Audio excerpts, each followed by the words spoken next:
اب آئیے سمجھیں، قضائے مبرم آپ سمجھ لیے، یہ وہ چیز ہے جس کا فیصلہ اللہ نے اٹل فرما دیا ہے، وہ ٹلنے والا نہیں کسی خاصان بارگاہ کی دعا سے۔ اب قضائے معلق محض، اس کو سمجھیں، یہ کیا تقدیر ہے؟ تو انسان سے گناہ ہوئے، تو انسان کے لیے، مومن سے گناہ ہوئے، اللہ عز و جل نے کوئی نہ کوئی بہانہ رکھ دیا، تم نماز پڑھو گے تمہارے یہ گناہ معاف ہو جائیں گے، تم روزے رکھو گے تمہارے یہ گناہ معاف ہو جائیں گے، تم حج کرو گے تمہارے یہ گناہ معاف ہو جائیں گے، تم زکوٰۃ دو گے تمہارے یہ گناہ معاف ہو جائیں گے، یہاں تک کہ قبر میں تم پہنچو گے، عذاب کا فرشتہ دائیں جانب سے آئے گا تو دائیں جانب کی نیکیاں کام آ جائیں گی، بائیں جانب سے آئے گا تو بائیں جانب کی نیکیاں کام آئیں گی، پیر کی طرف سے آئے گا تو پیر۔ تو یہ کیا ہے؟ کسی سبب سے اللہ عز و جل نے تمہاری بخشش کا انتظام کر رکھا ہے، لکھا ہوا ہے، لیکن پروردگار نے تمہارے لیے ایک ذریعہ بھی رکھا ہے کہ ان ذریعوں کے وجہ سے، اور یہ ذریعہ فرشتوں کو معلوم، یہ ذریعہ فرشتوں کو معلوم ہے کہ پروردگار اس عمل سے اس بندے کے اس گناہ کو معاف فرمائے گا۔ تو یہ ایک قضائے جو ہے وہ محض جو ہے، یہ قضاء، یہ ایک تقدیر ہے۔ اب تیسری قسم آپ سمجھیں، قضاء شبیب مبرم، مبرم تو نہیں ہے لیکن شبیب مبرم، اللہ نے لکھا نہیں ہے، اللہ نے لکھا نہیں ہے لیکن اس کے علم میں یہ بات ہے کہ میرا بندہ یہ کرے گا نا، فرشتوں کو بھی نہیں معلوم اس قضاء کے بارے میں، فرشتوں کو بھی نہیں معلوم اور اللہ نے لکھا بھی نہیں ہے، لیکن میرے پیارے آقا صلی اللہ تعالی علیہ وسلم کے پیارے دیوانوں، اللہ کے علم میں ہے یہ بات کہ میرا بندہ یہ کرے گا نا تو اس کی زندگی بڑھا دوں گا، اس کی روزی بڑھا دوں گا۔ تو اب بندہ، یہ جو حدیث شریف میں ہے نا، رشتہ داروں سے اچھا سلوک کرو، اللہ تمہاری عمر میں اور مال میں برکت عطا فرمائے گا، تو یہ میرا مولا جانتا ہے کہ میرا بندہ یہ کرے گا تو میں اسے یہ عطا کر دوں گا۔ اب یہاں جو غلطی سب سے بڑی ہوتی ہے وہ یہ ہے کہ آدمی تقدیر کا بہانہ بنا کر سب کرنے سے رک جاتا ہے، یہ نہیں ہونا چاہیے۔ اور ایسی دلیل میں آپ کے سامنے لاؤں گا کہ انشاءاللہ العظیم اس دلیل کو سننے کے بعد آپ کا ایمان بھی پختہ ہوگا اور آپ تقدیر کا بہانہ بنانا بھی چھوڑ دیں گے۔ بہت سارے اوراد و وظائف اور اعمال ایسے بتائے گئے جو مختلف پرابلم کے سولوشن ہیں۔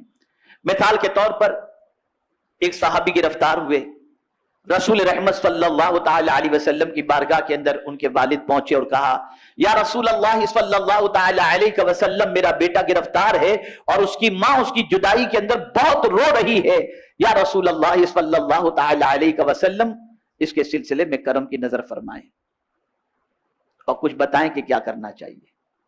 تو آقا کریم صلی اللہ علیہ وسلم نے فرمایا، اتق اللہ واصبر۔ رسول اعظم صلی اللہ علیہ وسلم نے فرمایا، اللہ تعالیٰ سے ڈرو، صبر کا دامن مضبوطی سے پکڑو۔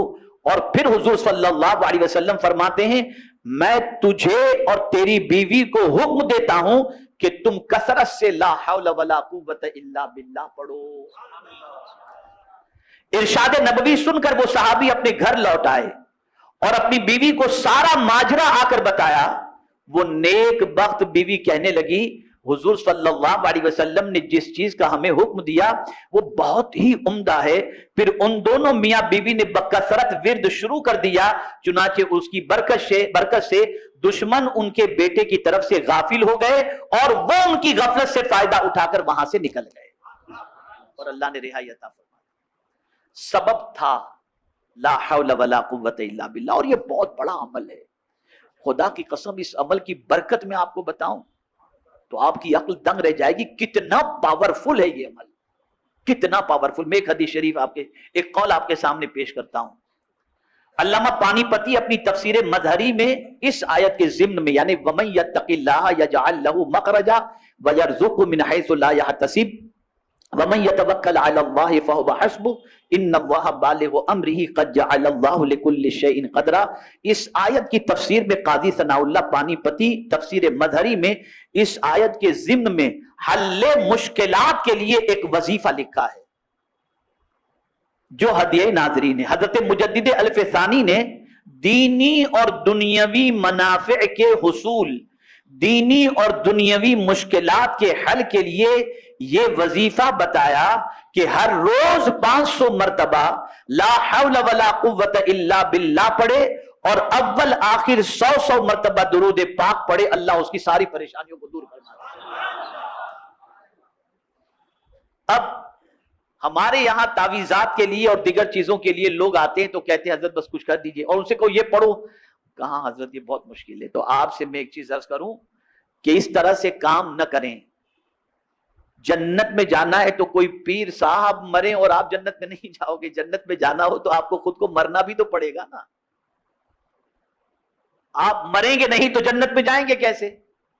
اب آپ کہیں پیر صاحب مرو بھی آپ لیکن جنت میں ہم جائیں گے، یہ کیسے ہوگا؟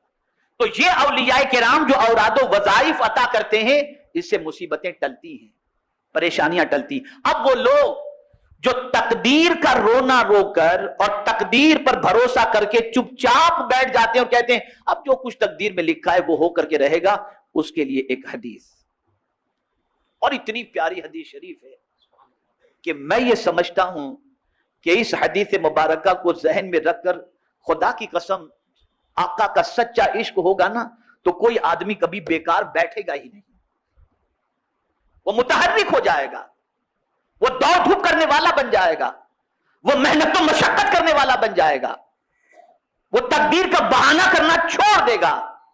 اور وہ حدیث کون سی ہے؟ اللہ اکبر اللہ اکبر۔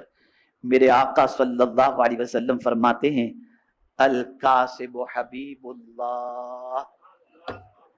سرکار صلی اللہ علیہ وسلم فرماتے کسب کرنے والا، کام کرنے والا اللہ کا حبیب ہے، اللہ کو بہت پسند۔ بیکار بندہ اللہ کو پسند نہیں۔ ارے جب بیکار بات کرنے والا اللہ کو پسند نہیں ہے تو بیکار رہنے والا اللہ کو کہاں سے پسند ہوگا؟ اور آج کیا ہے؟ ہماری قوم کا حال دیکھ لیجئے، بس اس پر کچھ کہنے کی ضرورت نہیں۔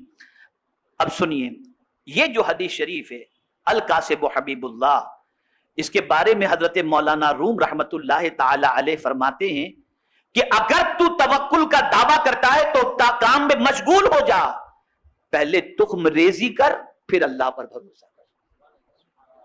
یعنی تو اگر اللہ پر بھروسہ کرنے کی بات کرتا ہے نا تو پہلے زمین میں بیج بو دے اور پھر تو اللہ پر بھروسہ کر۔ اور آگے ارشاد فرماتے اس حدیث میں جو رمز ہے اس کو سن کہ کسب کرنے والا اللہ کا دوست ہے۔ توکل کی وجہ سے اور تقدیر پر بھروسہ کرنے کی وجہ سے انسان کو کبھی بھی کام میں سستی نہیں کرنا چاہیے، اسے کام کرنا چاہیے۔ میرے پیارے آقا صلی اللہ علیہ وسلم کے پیارے دیوانوں، بلکہ سلف صالحین تو تاکید کرتے ہوئے فرماتے ہیں کاروبار کرو اور رزق حلال کماؤ، کیونکہ تم ایسے، غور سے سنیے گا، کیونکہ تم ایسے زمانے میں ہو جب کوئی شخص محتاج ہوتا ہے تو سب سے پہلے وہ اپنی متاع دین و ایمان کو بیچنا شروع کر دیتا ہے۔